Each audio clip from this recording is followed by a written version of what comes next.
playing my first senior game for the team that my dad played for. Probably playing in the under-18s grand final for West Adelaide. Probably winning a premiership at Moonee Valley Footy Club in under-12s. 3 premierships in a row with Adelaide. I reckon making my league debut for Westies. The first one that pops up into my head is kicking the footy on the backyard with mum and dad or all my siblings. Probably winning 5 premierships in a row with my brother.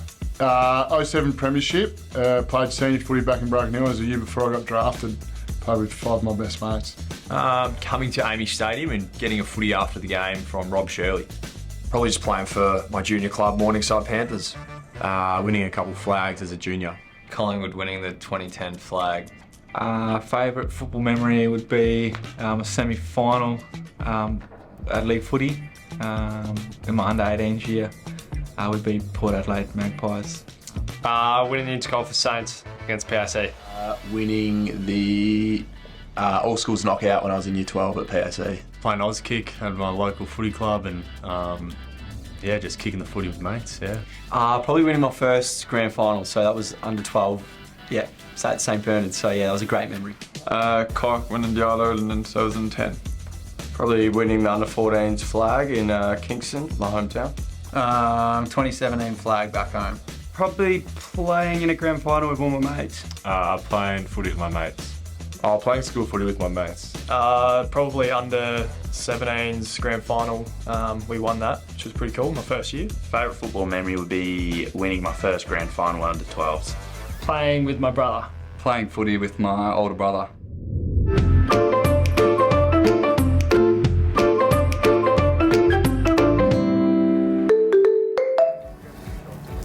Oh, what a beast. Absolute beast. He's played your 100th game. It was probably more so just good to get back out playing and with the boys, and then we probably haven't won around one in a few years now too. So Nah, it's been a while, yeah. It's probably since 2021. Yeah, so that was a good start though. And Carter loved the game as well, loved the experience, got to run out, got to be around the boys. He loved it. He was in there before in the change room, just was warming up, and then got to lead the boys out, which was pretty nice. But as I was going to bed, I sort of asked him, "Oh, did you enjoy running out?" He says to me, "Yeah, Dad, but I wanted to play the whole game." Been here a long time, mate. You recently played your 250th game, which is an outstanding achievement. We celebrated that. Rightfully so congrats, mate. Thank you. How did that feel, making it to that milestone, having been at the club now for so many years? How many years has it been? Mate, this is my 13th or 14th. 13th year, so 13 years at the Crowies. Mate, it was a great day. I was a little bit nervous leading up to it. I don't usually get too nervous before games. Yeah, it was a big week, a lot of messages and all that, but try to keep it as normal as possible. There was a lot of sort of extra stuff, but once I was out there, it was pretty cool. Like I knew all my family and friends were there, and it was a great day, and we got the win, most importantly. Absolutely, yeah, that is the most important thing. It's always good to celebrate a win in a milestone game, and mate, none bigger than your 250, so I'm glad we got it done for you. Exactly, mate, it was a cracker. My housemate, ex-player Ned McHenry, and I have a bit of a farm outside of footy. Like to get out there on my days off and potentially on weekends if we have a Saturday game, so such a great release. Obviously, Adelaide being such a footy-dense city, to be able to get out there and just get in the fresh air and run some sheep around has been great for my development and for my career, I reckon. You did have all the boys out there to the farm one end of season for a few celebratory drinks, so we got to see, us city boys got to see what life was like, and I'll tell you, mate, unfortunately, I think that's the last you'll see of me on the farm. I think I'll stay in the city and stay in the nice Toyota BZ, driving around the city. Yeah, don't think it's for you, Shackleton. Leave that for me.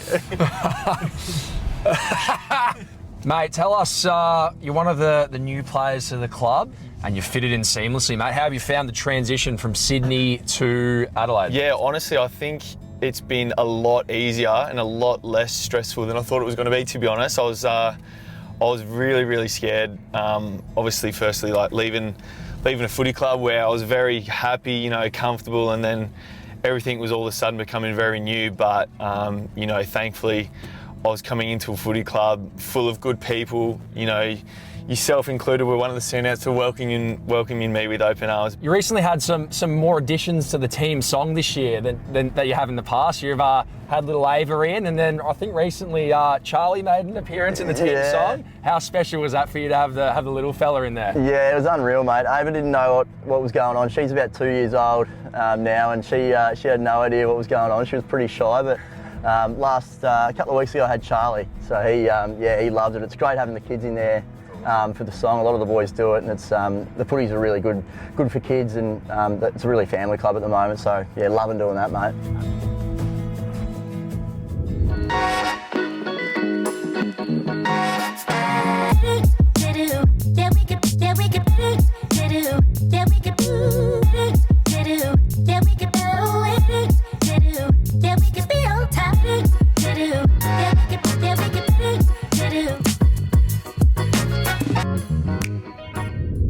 As you can see, the Thebarton Oval redevelopment is taking shape quickly. A special turf is being grown in Bordertown and will be installed early next year.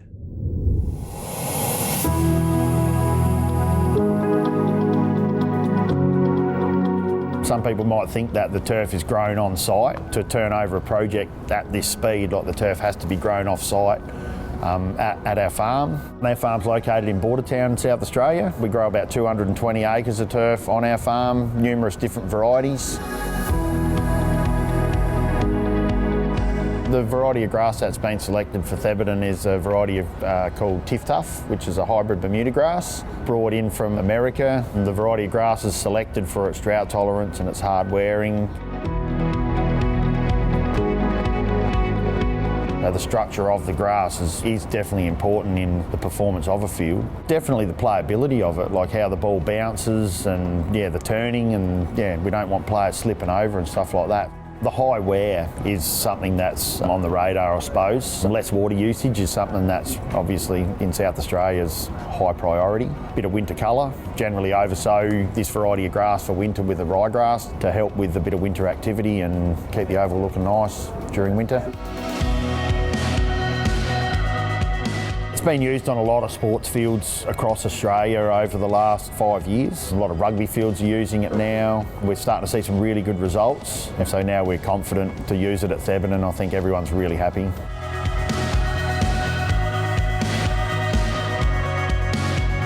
Getting the turf into Thebarton won't be a challenge. We have B doubles, we have singles running out of Bordertown on a daily basis, and we have a good line haul network, and then we have a delivery system in Adelaide. One pallet down to 16,000 square metres, so one pallet's 50 square metres or a 16,000 metre job. It's all doable.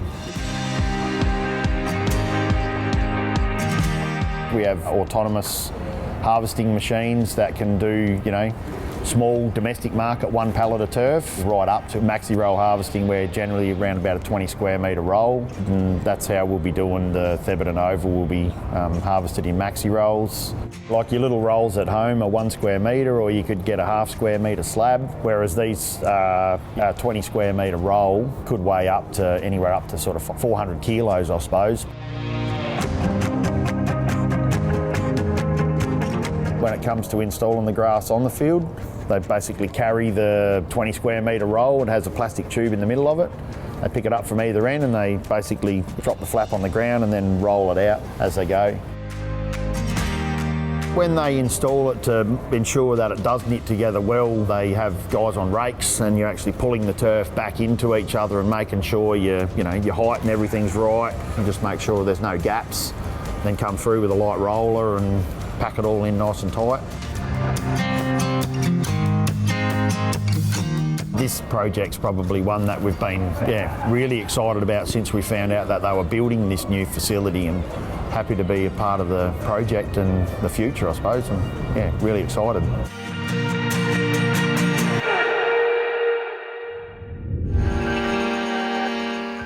I'll just make sure that I've got fully brushed teeth before putting the mouth guard on for the game. Pre-game routine, tan obviously, braids into the bun, and then I do love some little apricots on game day. Definitely have to have my game day braids done by my wife, otherwise I'm not happy. Spaghetti bolognese, the night before. My footy boots are like the same tightness, so if one of them's not as tight, I have to redo both. Mine's also pasta the night before. I have a few weird ones. I'm always last through the banner. Don't touch it. I have to have everything set the night before game, and I wear the same bra and underwear. Try and get a nap in if it's past 12 p.m, pasta the night before, and if Vicky's good enough, a spa on away games and a spa on home games the night before. I like to have a cheese mite scroll before the game. Don't really have one in all honesty. I sometimes listen to classical piano music before pre-game just to calm myself down, and then an hour beforehand we'll listen to the whatever the young ones are listening to. Always get a coffee and always go for a stroll. I always have to have coconut water the day before the game and the day after the game as well. Probably just pasta the night before, go for a walk afterwards, and then in the morning I like to have my overnight Weet-Bix. I usually have pasta the night before, some fake tan, and I'll always have my hair in these braids with a ribbon. When I'm getting my ankles taped, I have to get my left one taped before my right. Pasta the night before, and a slick in the morning and a redo for the game. And homemade pizza the night before a game. Don't have one, otherwise I'll probably stuff up in the game. I actually haven't got any. There's a few of us that like to get a game of Fortnite in or two before the game. Fortnite, the day of game.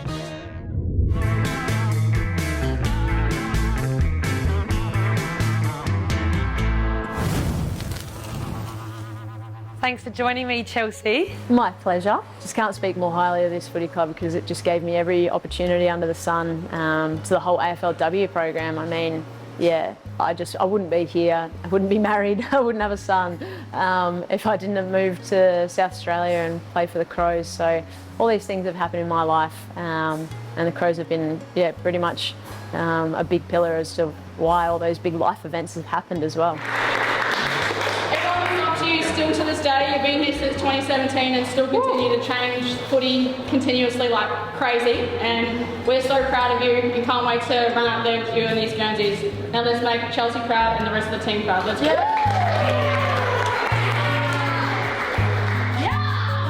To me, it's just another game of footy and just an awesome opportunity to, I guess, reflect on, yeah, just how far I've come as a person, how far this footy team has come, this footy club, the entire AFLW league. It's just surreal that, you know, I get to call myself a professional footballer. It's all you ever wanted when you were a young kid, and to actually, you know, be living that dream when you thought it was probably never going to happen is pretty awesome. Chelsea Randall, good luck catching Chelsea, one of the best to ever play in the AFLW in game 75, brings the house down at Unley Oval. Busy working mum life within the men's program? Yeah, yep, so back with the boys this year, a bit more in a part-time role, so just working Tuesday, Wednesdays as a development coach, supporting that program. So yeah, it's been awesome. They've worked extremely hard, so just feeling very blessed that I get to work with such amazing athletes. Yeah, it truly is very powerful, sport in general, and yeah, to be able to work in it as a professional athlete, some of the opportunities that have come from that in learning more about myself and the world we live in is pretty awesome. So forever grateful to this footy club and to the league. Well, another life event last year, finally finishing your teaching degree. Yeah, after 12 years, finished my teaching degree.